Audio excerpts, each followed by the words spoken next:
All right, probability and stats. Lesson 6-5, the central limit theorem. Okay, so back to some of the notation stuff. X bar is your mean. Rho over the square root of n, standard deviation of sample means. If it is less than, you use the exact z-score. If it's greater than, you take 1 minus the score that you get. Between, you subtract the scores. Okay, just keep that in mind. N should be greater than 30 or at least close to it. Z, for this one here, if you're given an N value, so you're given like a number of people or a number of trials, you take your X bar minus your mu all over your rho minus the square root of N. Okay, so I'm doing the example, the water taxi safety. They give me a mean weight of 172, so basically they don't want to try to break that mean weight per person. A standard deviation of 29. They want me to find the probability that if an individual man is randomly selected, that its mean weight, what would the percentage be, or what would the probability be that its mean weight is bigger than 175 pounds?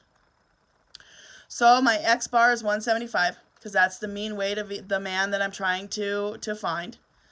My mu is 172, they'll give you that. This time they give you my whole standard deviation of 29. They don't tell me how many people for example A. So I'm taking my 175 minus my 172 divided by my standard deviation.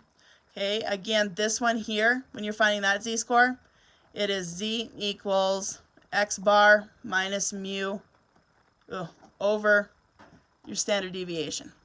Okay, so you got to remember that. And I got 0.10. So then I go to my z-score sheet, which I will have posted in your Google Classrooms, and I get 0.5398. But because I'm looking for weights bigger than or greater than 175, I take 1 minus that score.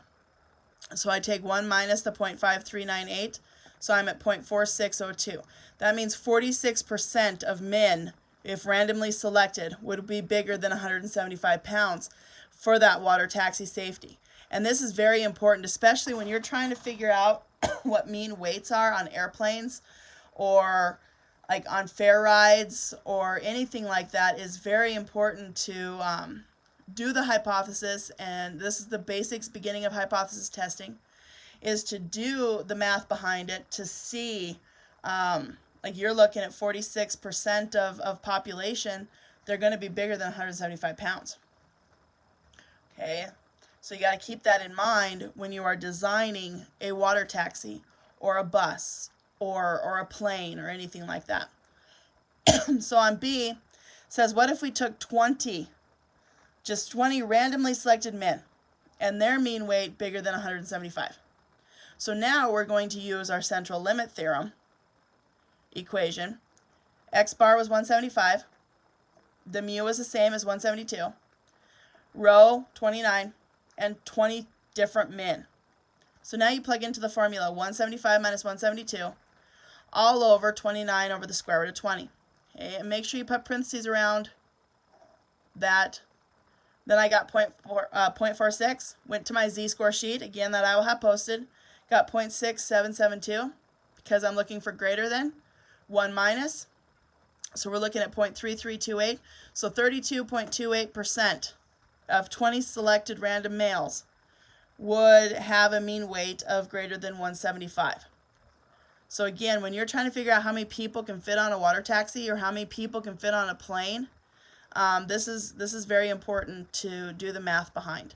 And this is what a lot of statisticians do. We're doing the math behind everything. They're doing the math behind the coronavirus.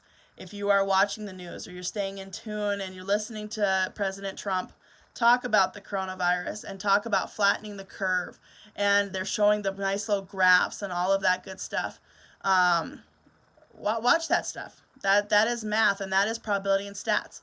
The people are doing the math behind it to see, how many deaths could possibly occur, what could possibly happen. Is it going to be exact? Absolutely not. When they are using models like that, they're just trying to figure out what is a projected number of what could happen.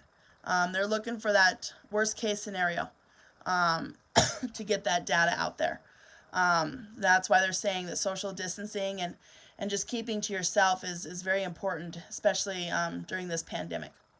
So there's the central limit theorem. I'm only going to have you do 3 problems. I do have them listed in the top corner here. I'll also put them on your Google Classroom. I'm providing the book, pages of the book on your Google Classroom, and pages of the Z-scores. So make sure you're looking for that, excuse me, in there as well. So there it is, 6.5, the central limit theorem. You only have to do 3 problems.